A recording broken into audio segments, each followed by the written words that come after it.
வணக்கம். இந்தியாவின் மொத்த நிலப்பரப்பிலிருந்து வெறும் 4% நிலப்பரப்பு இருக்கக்கூடிய ஒரு மாநிலம். இந்தியாவின் மொத்த பாப்புலேஷன்ல இருந்து வெறும் 6% மக்கள் தொகை இருக்கக்கூடிய ஒரு மாநிலம். ஆனால் இந்த மாநிலத்துடைய சாதனைகளை நீங்க பார்த்தீர்கள்னா, இந்தியன் ஜிடிபிக்கு இந்த மாநிலம் எடுத்து வைக்கக்கூடிய கான்ட்ரிபியூஷன் 9.4%. 2024 2025 இதே மாநிலத்துடைய ஜிஎஸ்டிபி நீங்க பார்த்தீர்கள்னா 31.19 லட்சம் கோடி ரூபாய் 2024-2025. இந்த மாநிலத்துடைய growth ரேட்டை நீங்க பார்த்தீர்கள்னா 11.2%. இந்தியாவின் அனைத்து மாநிலங்களுடைய average growth rate is only 6.5%. இந்த மாநிலத்துடைய ப்ரொஜெக்ஷன், இந்த வருடத்திற்கான ப்ரொஜெக்ஷனை நீங்க பார்த்தீர்கள்னா 35.68 லட்சம் கோடி ரூபாய். இந்த மாநிலம் தான் தமிழ்நாடு.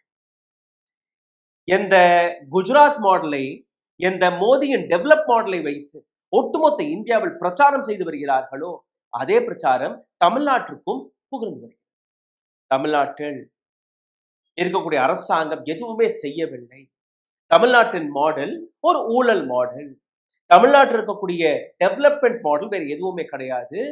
தமிழ்நாட்டை சுரண்டி திங்கக்கூடிய வேலையை இவர்கள் பார்க்கிறார்கள். எப்படியெல்லாம் கூறி வருகிறார்கள். I am not here to defend Tamil Nadu, but I am here to project what Tamil Nadu have achieved. இந்த ரிப்போர்ட்டை மிகவும் ஆழமாக நீங்க பார்க்க வேண்டிய அவசியம் இருக்கு. காரணம், நீங்க இது போன்ற ரிப்போர்ட்களை படித்துக் கொண்டால் மட்டும்தான், இது போன்ற ரிப்போர்ட்ஸ்களை நீங்க ஆழமாக ஸ்டடி செய்தால் மட்டும்தான் ஒரு மாநிலத்துடைய உண்மையான ரிப்போர்ட் கார்டு உங்களுக்கு முன்பு வரும். என் கையில் இருக்கக்கூடிய இந்த ரிப்போர்ட்டை நீங்க பார்த்தீர்கள்னா, தமிழ்நாடு எக்கனாமிக் சர்வே 2025-2026 யார் எடுத்தது? ஆர்பிஐ எடுத்திருக்கிறார்கள், ரிசர்வ் பேங்க் ஆஃப் இந்தியா எடுத்திருக்கிறது, மற்றும் MOSPI இது போன்ற ஏராளமான அமைப்புகள் இந்த ரிப்போர்ட்களை தயாரித்திருக்கிறார். இன்னைக்கு நான் இந்த ரிப்போர்ட் படி உங்களுக்கு ஏராளமான விஷயங்கள் எடுத்துக்காட்ட போகிறேன். அதற்கு முன்பு இந்த வீடியோவில் உங்களை இன்னும் ஆழமாக கூட்டிச் செல்வதற்கு முன்பு ஒரு சிறிய கோரிக்கை. எங்களுடைய சேனலை மிகப்பெரிய அளவில் முடக்கக்கூடிய வேலையை பார்த்து வருகிறார்கள். இதிலிருந்து மீட்டெடுப்பதற்காக உங்களுடைய உதவி தேவைப்படுகிறது. நீங்க செய்ய வேண்டிய ஒரு சில சாதாரண விஷயங்கள்: லைக், ஷேர், சப்ஸ்கிரைப் பட்டனை தட்ட மறக்காதீர்கள். இந்த வீடியோவை பார்த்து கொண்டிருக்கும் போதே உங்களுடைய கேள்விகளை, கருத்துக்களை கீழே கமெண்ட் பாக்ஸில் எழுதிவிடுங்கள். இதையும் தாண்டி பொருளாதார ரீதியாக எங்களை முடக்கக்கூடிய வேலையை பார்த்து வருகிறார்கள். அதிலிருந்து மீட்டெடுப்பதற்காக அருகில் இருக்கக்கூடிய QR கோடை பயன்படுத்தி உங்களால் முடிந்த உதவியை நீங்க தெரிவிக்கலாம்.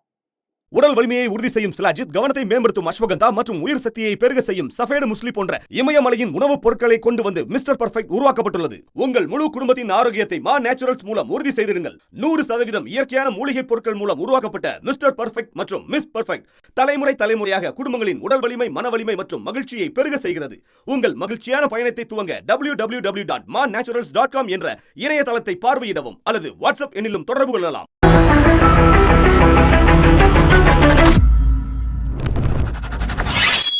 தமிழ்நாட்டுடைய இன்னொரு சாதனை நீங்க பாருங்க. இந்தியாவின் செகண்ட் லார்ஜஸ்ட் எக்கனாமிக் ஸ்டேட் என்று கூறுகிறார்கள். முதல் ஸ்டேட் மகாராஷ்டிரா. ஆனால் மகாராஷ்டிராவிலிருந்து இந்த ஒரு சில கேபிட்டலிஸ்ட்களை எடுத்து விடுங்க. அடானி, அம்பானி, டாடாஸ் இது போன்ற கம்பெனிகளை நீக்கி விடுங்கள். இல்ல வெளிநாட்டில இருந்து வரக்கூடிய பெரிய பெரிய ஐடி கம்பெனிஸ்களை நீக்கி விடுங்கள். மகாராஷ்டிரா எங்க நிற்கும்? தமிழ்நாட்டுடைய அந்த ஆர்கானிக்காக எந்த அளவில் அவர்கள் வளர்ச்சி பார்த்திருக்கிறார்கள். இன்னைக்கு நேற்றால் இது டிஎம்கே கொண்டுட்டு வந்த அல்ல ஏடிஎம்கே கொண்டு வந்த அல்ல காங்கிரஸ் கொண்டு வந்த வளர்ச்சி கிடையாது. கடந்த 75 ஆண்டுகளாக தமிழ்நாடு ஒவ்வொரு விஷயத்தையுமே அவர்கள் எடுத்து வைத்த விதம் இன்னைக்கு நாம் இந்த அளவில் செழிப்பாக இருக்கு. தமிழ்நாட்டுடைய பர் கேபிட்டா இன்கம், ஒரு நபர் ஒரு வருடத்திற்கு குறைஞ்சபட்சம் சம்பாதிக்கக்கூடிய தொகை எவ்வளவு? 3,62,000, 3,62,000. அதே இந்தியாவுடைய ஒட்டுமொத்த இந்தியாவுடைய ஆவரேஜ் என்ன? 99,000. அதாவது கிட்டத்தட்ட 4 மடங்கு அதிகமாக தமிழ்நாடு சம்பாதித்துக் கொண்டு, தமிழ்நாட்டில் இருக்கக்கூடிய மக்கள் சம்பாதித்துக் கொண்டு. மேனுஃபேக்சரிங் growth எடுத்துக்கொள்ள 14.72%. இந்தியாவுடைய manufacturing growth, rest of India it is 4.5%. 10% அதிகமாக தமிழ்நாடுடைய டெவலப்மெண்ட் இருக்கிறது. மேனுஃபேக்சரிங் growth இருக்கு. லீடிங் இன் automobile sector, electronics, textile, MSME மற்றும் நீங்க எடுத்துக்கிட்டீர்கள்னா 39 லட்சத்திற்கும் மேற்பட்ட யூனிட்ஸ் தமிழ்நாட்டில் மட்டுமே இருக்கிறது. சென்னை எடுத்துக்கொள்ளுங்கள், குளோபல் ஆட்டோ ஹப். ஷெங்காய் எப்படி எலக்ட்ரானிக்ஸ் சைனாவில் இருக்கிறதோ அதே போன்று உலகத்தின் குளோபல் ஹப்பாக இன்னைக்கு சென்னை நிற்கிறது. இங்க உரகடத்துக்கு போங்க, ஸ்ரீபெரும்புத்தூருக்கு போங்க, போய் பாருங்க. உலகத்தில் இருக்கக்கூடிய அனைத்து டாப் நாட்ச் ஆட்டோமொபைல் கம்பெனிஸ் எல்லாருடைய பிளான்ஸும் இங்க இருக்கக்கூடிய செமிகண்டக்டர்ஸ், இவிஸ், அதிலும் தமிழ்நாடு முதலாம் இடத்தை பிடித்தது. If this is not a development, then what kind of development is Narendra Modi is talking? And what kind of development is BJP is talking? We need to understand this.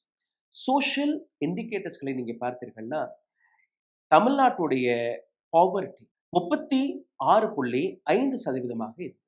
அதாவது 2005ஆம் ஆண்டு தமிழ்நாட்டின் அந்த ஏழைகளுடைய data 36.5. இன்னைக்கு எவ்வளோ? இன்னைக்கு 82.9% தமிழ்நாட்டில் இருக்கக்கூடிய மக்கள் செகண்டரி எஜுகேஷனை, ஹையர் எஜுகேஷனை முடிக்கிறார்கள். 12ஆம் வகுப்பு முடிக்கக்கூடிய மாணவர்களுடைய எண்ணிக்கை 82.9%. Rest of India 56%. இதனால் என்ன அச்சீவ்மெண்ட் நடந்தது? இதனால் அந்த ஏழைகளுடைய வாழ்க்கை உயர்ந்திருக்கிறது. 2005ஆம் ஆண்டு எந்த பாவர்ட்டி ரேஷியோவில் 36.5 தமிழ்நாடு இருந்ததோ அது இன்னைக்கு அடிமட்டத்தில் போயிருக்கிறது. அதாவது மற்ற இந்தியாவையும் தமிழ்நாட்டையும் நீங்க ஒப்பிட்டு பார்த்தீர்கள்னா தமிழ்நாட்டில் இருக்கக்கூடிய ஏழைகளுடைய எண்ணிக்கை மிகவும் குறைவு. மூன்றாவது, third in life expectancy, strong medical tourism. வட இந்தியர்களுக்கும் தென்னிந்தியர்களுக்கும் இருக்கக்கூடிய இன்னொரு வித்தியாசத்தை எடுத்து காட்டுகிறேன்.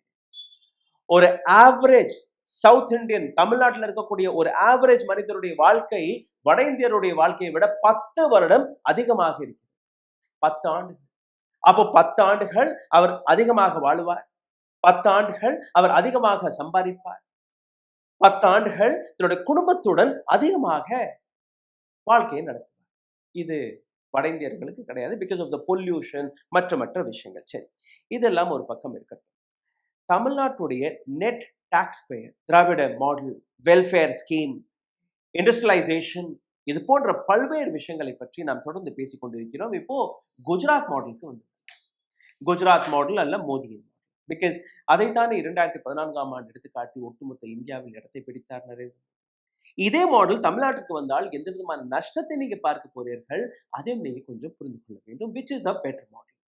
டெஃபினட்டாக குஜராத் மாடல்ல ஹெவி இன்ஃப்ராஸ்ட்ரக்சர் நடந்திருக்கிறது. Industry focus Narendra Modi chief மினிஸ்டராக இருக்கும் போதே அங்க அவர் செய்து வைத்தார். ஹை ஜிடிபி growth குஜராத்தில் நடந்து கொண்டிருக்கு. ஆனால் இதுல இன்னொரு கதையும். என்ன அந்த கதை? இதே Gujarat ranks low in social development, education, health and inequality. கல்வி, சுகாதாரம் மற்றும் சமத்துவம், இந்த 3 விஷயத்திலுமே குஜராத் பின்தாங்கி இருக்கிறது. Where Tamil Nadu beats all of this. ஒரு சில நபர்களுக்கு மட்டுமே குஜராத் மாடல் பணத்தை எடுத்துக் கொடுக்கிறது. ஏழைகள் இன்னும் ஏழைகளாக வாழ்ந்து வருகிறார்கள். தமிழ்நாடு போன்று அவர்களை மேம்படுத்தக்கூடிய வேலையை இவர்கள் பார்க்கிறார்கள். தொடக்கத்திலே கூறியபடி எஜுகேஷன், ஹெல்த் இன்ஃப்ராஸ்ட்ரக்சர், சுற்றுச்சூழல் அனைத்திலுமே தமிழ்நாடு வேலை பார்த்திருக்கிறது. Gujarat have not done this. So do you want these kind of model here? Okay, 1993 இருந்து 2012 வரை வெளிவந்த இன்னொரு டேட்டாவை உங்களுக்கு முன்பு எடுத்து காட்டுகிறேன். Poverty faster, both rural and urban. கிராமப்புறங்கள் மற்றும் நகரங்கள், இந்த 2 இடங்கள்ல இருக்கக்கூடிய வசிக்கக்கூடிய மக்களுடைய வாழ்வாதாரத்தை தமிழ்நாடு உயர்த்தி இருக்கிறது. குஜராத்ல it's only benefiting a smaller elite, ஒரு குறிப்பிட்ட சமுதாயத்தில் இருக்கக்கூடிய நபர்களுக்கு மட்டுமே அந்த அனைத்து வருமானமே போய் சேர்ந்து. இது எல்லாமே ஒரு பக்கம் இருக்கட்டும். குஜராத்தில் இருக்கக்கூடிய பள்ளிக்கூடங்கள் இருக்கு. அல்ல மெடிக்கல் இன்ஃப்ராஸ்ட்ரக்சர் எடுத்துக்கொள்ளுங்கள்.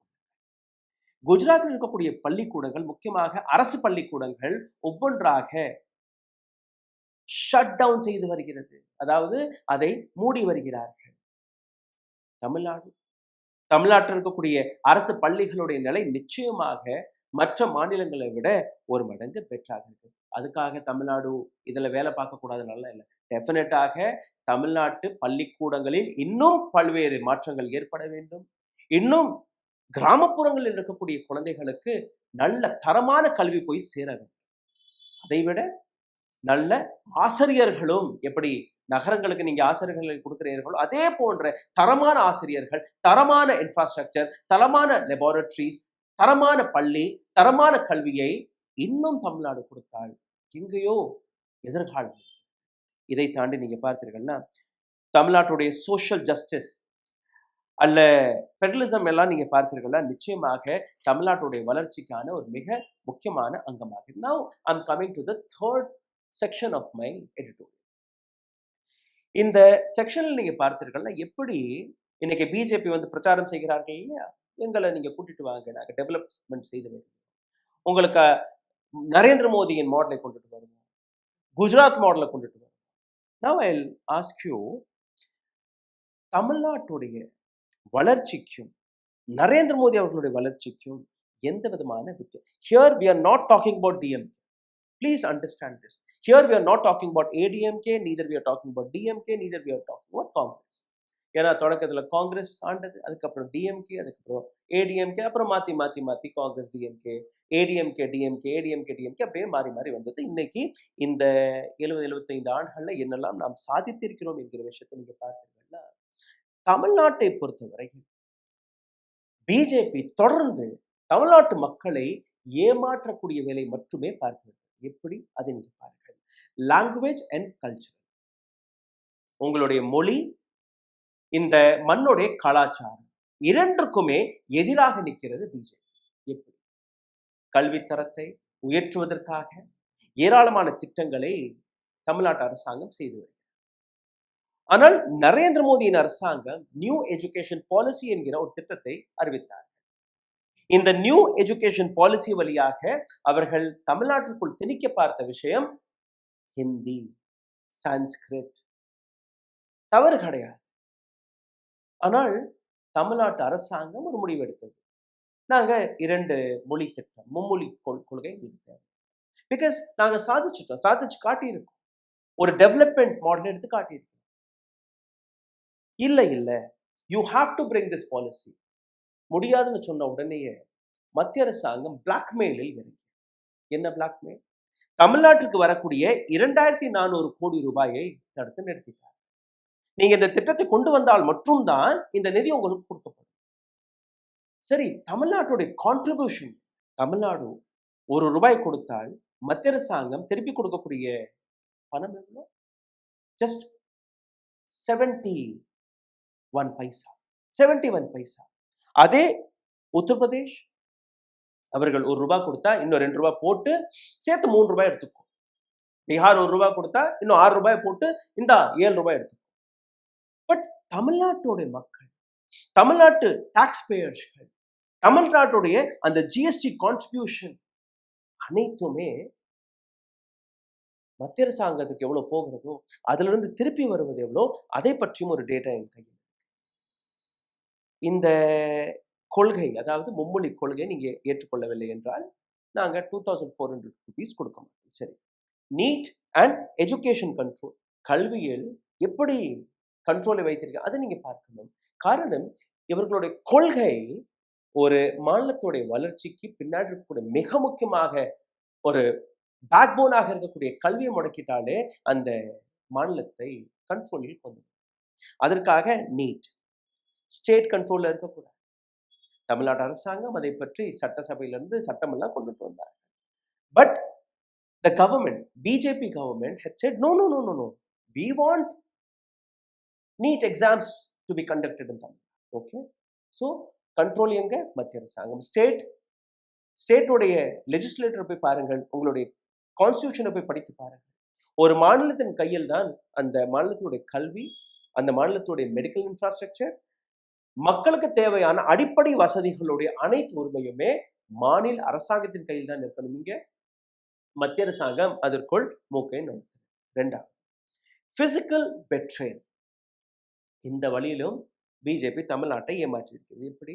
நான் தொடக்கத்திலே கூறியபடி இந்தியாவில் ஹையஸ்ட் டாக்ஸ் பேயர்ஸ், இந்தியாவில் ஹையஸ்ட் ஜிஎஸ்டி கான்ட்ரிபியூஷன் தமிழ்நாடு மற்றும் சதர்ன் ஸ்டேட்ஸ்கள் கொடுக்கும். சதர்ன் ஸ்டேட்ஸ் என்னெல்லாம்? தமிழ்நாடு, கேரளா, கர்நாடகா, ஆந்திரா, தெலுங்கானா, இந்த 5 மாநிலங்கள். இந்த 5 மாநிலங்களுமே சேர்ந்து மத்திய அரசாங்கத்திற்கு கொடுக்கக்கூடிய இந்த டாக்ஸ் 23.5%. இதில் திருப்பி நமக்கு கிடைக்கக்கூடிய பணம் வெறும் 15.8%. நம்ம கொடுப்பது 25% கிட்டத்தட்ட, வருவது 15%. இந்த 23.5% டாக்ஸ்ல இருந்தும் தமிழ்நாடு ஸ்டாண்டலோன், தமிழ்நாடு மட்டுமே 9.4% கான்ட்ரிபியூஷனை கொடுத்து விடுகிறது. மீதம் இருக்கக்கூடிய 4 மாநிலங்கள் அவர்களுடைய கான்ட்ரிபியூஷன் இஸ் ஓன்லி 13%, 13.some%. அப்போ ஒரு தமிழ்நாடு போன்ற மிக முக்கியமாக மிகப்பெரிய அளவில் கான்ட்ரிபியூட் செய்யக்கூடிய மாநிலத்தை எப்படியெல்லாம் முடக்க பார்க்கிறது மத்திய அரசாங்கம் என்று நீங்க புரிந்து. ஃபண்ட்ஸ் அண்ட் ஸ்கீம், தமிழ்நாட்டுக்கு வரக்கூடிய அந்த ஸ்கீம்ஸ்களுக்கான தொகை, ஃபண்ட்ஸ் எப்படி நிறுத்தப்படுகிறது அது நீங்க பாருங்க. ஜிஎஸ்டி காம்பன்சேஷன் தமிழ்நாட்டிற்கு எப்பவுமே நேரத்திற்கு வருவது. அதே பிஜேபி ரூல்டு ஸ்டேட்ஸ், உத்தரப்பிரதேஷ், இங்க குஜராத், இந்த பக்கம் மத்திய பிரதேஷ், அந்த பக்கம் ராஜஸ்தான், ஒரிசா, இது போன்ற மாநிலங்களுக்கு நேரடியாக அந்த ஜிஎஸ்டி கான்ட்ரிபியூஷன் போயிடும். அங்க போகிறதோ இல்லையோ அங்க இருக்கக்கூடிய சீஃப் மினிஸ்டர் கேள்விகளை மட்டும் கேட்பார். ஏன்னா டபுள் இன்ஜின் கி சர்க்கார், ஒரு இன்ஜினை ஆஃப் பண்ணி வச்சிருக்காங்க. சென்ட்ரல்ல இருந்து உத்தரவு போகும், அதன்படி அவர்கள் செயல்படும். there is no saying. ஒரு வாட்டி I was doing a documentary in Sri Lanka. ஸ்ரீலங்காவில் லைஃப் ஆஃப்டர் எல்டிடி என்கிற ஒரு டாக்குமெண்ட்ரி. அங்க தமிழ் மக்களை போய் பேட்டி எடுக்கும் போது முல்லைத்தீவு அங்க இருக்கக்கூடிய ஒரு சில மீனவர்கள், இப்ப எப்படி உங்களுடைய வாழ்க்கை இருக்குன்னு கேட்டேன். நல்லா பிரச்சனை எல்லாம் இல்லாம இருக்கும் சார், இந்த ஃபர்ஸ்ட் எல்லாம் உயிருக்கு பயந்து போயிருக்கோம், இப்ப அதெல்லாம் கிடையாது. ஆனா எங்களுடைய பேச்சுரிமையை நாங்க இழந்தோம். உயிர் போனா கூட எங்களுக்கு அன்னைக்கு பேச்சுரிமை இருந்தது, எங்களுக்கு வாழக்கூடிய அதிகாரம் இருந்தது, உரிமை இருந்தது. இன்னைக்கு அமைதி என்கிற பெயர்ல எங்களுடைய குரலை நெரிச்சு விட்டது இந்த அரசாங்கம். அதேதான் நீங்க டபுள் இன்ஜின் கி சர்க்கார் என்று நீங்க கூறினீர்கள். ஆனால் டபுள் இன்ஜின் கி சர்க்கார் என்கிற பெயர்ல அந்த மாநிலத்துடைய குரலை நீங்க நெரிச்சு விட்டீர்களா? மாநிலத்திற்கு என்ன நிதி வருது போகுது எந்த விதமான கேள்வியும் கிடையாது. Because everything is controlled from BMO office. Isn't it right? இது ஜனநாயகம் தான். அப்போ டபுள் இன்ஜின் கி சர்க்காரை நீங்க புரிந்து கொள்ள வேண்டும். Now, I want you to understand another thing. மத்திய அரசாங்கம் எந்த அளவில் கடன் வாங்கி இருக்கிறது, தென்னிந்தியா முக்கியமாக தமிழ்நாடு எந்த அளவில் கடன் வாங்கி. தமிழ்நாட்டுடைய ஜிஎஸ்டிபியில இருந்து தமிழ்நாடு கடன் வாங்கியது 25%. ஒரு 35-40 லட்சம் கோடி ரூபாய் தமிழ்நாட்டுடைய ஜிஎஸ்டிபி இருந்தால் அதுல இருந்து ஒரு 10 லட்சம் ரூபாய் அவர்கள் கடன் வாங்கியிருக்கிறார்கள். அப்போ 75% உங்கள்ட்ட கையில் இருக்கு.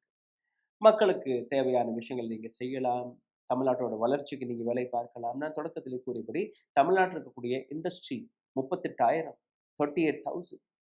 அப்போ தமிழ்நாட்டுடைய வளர்ச்சிக்கான காரணத்தை இன்னொரு ஆங்கிள் நீங்க பார்க்கலாம். வட இந்தியர்கள் இன்னைக்கு தென்னிந்தியாவிற்கு வரக்கூடிய காரணம் என்ன? இங்க வேலை வாய்ப்பு இருக்கு. அப்போ தமிழ்நாடு வேலை வாய்ப்பு உருவாக்கி கொடுக்கிறது. தமிழ்நாடு ஜிஎஸ்டி அண்ட் டாக்ஸ் விஷயத்தில் மிகப்பெரிய அளவில் கான்ட்ரிபியூட் செய்து வருகிறது.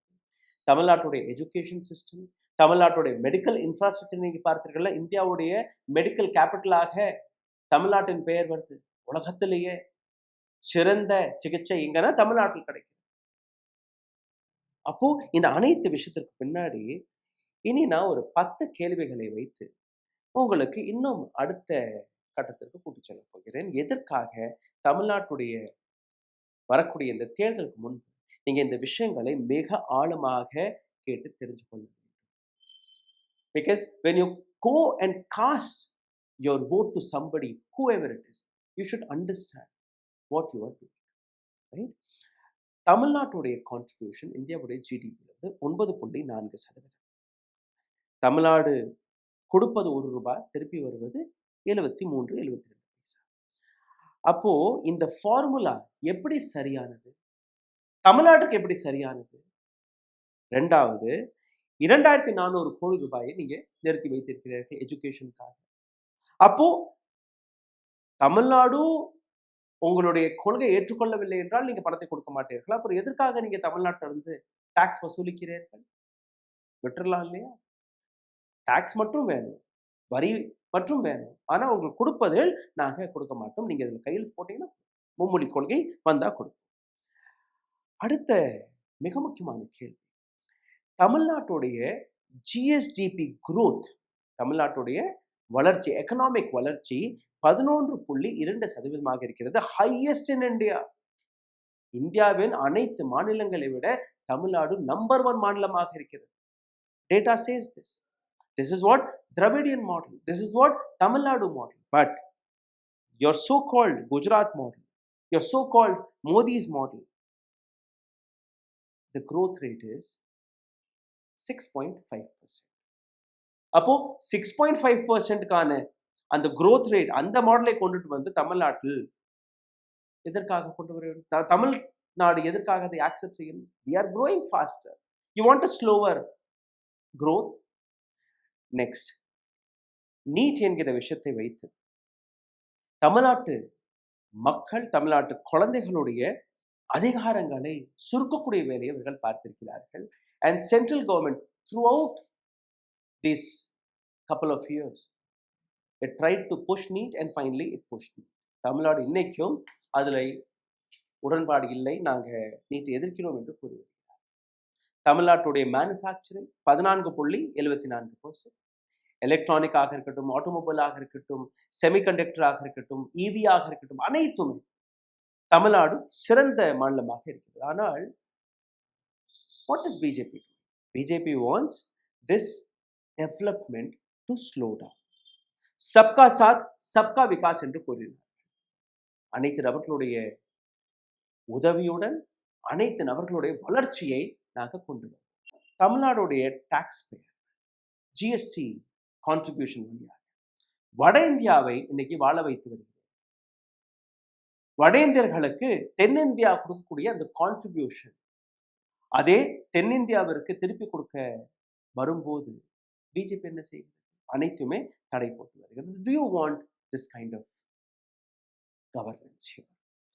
Hindi imposition? Yes. BJP guarantees no 3 language compulsion, but 3 language. அதன் வழியாக என்ன வரும் என்று நீங்களே சிந்திங்க. தமிழ்நாடு 2005ஆம் ஆண்டு 36.5% பாவர்ட்டி ரேஷியோ இருந்ததோ அது இன்னைக்கு 1.43% குறைந்திருக்கு. Just 1.43% of Tamil Nadu population lives under poverty. Just imagine the transformation of Tamil Nadu. Tamil Naduடைய projection என்ன? 2031ஆம் ஆண்டுக்குள் Tamil Nadu will be a state with 1 trillion economy. 1 trillion எக்கனாமிக்கான கனவு தமிழ்நாடு இன்னைக்கு பார்க்கிறது. We are at 40% of it. We need another 60% of it. Now you tell me, why do we need a slower development model, which is Modi's model? See, whoever comes, this development should not go slow. இந்த development எந்த இடத்துலையுமே குறையக்கூடாது. சிந்தித்து இந்த வீடியோவை பற்றின உங்களுடைய கேள்விகளை, உங்களுடைய கருத்துக்களை கீழே கமெண்ட் பாக்ஸில் எழுதுங்க.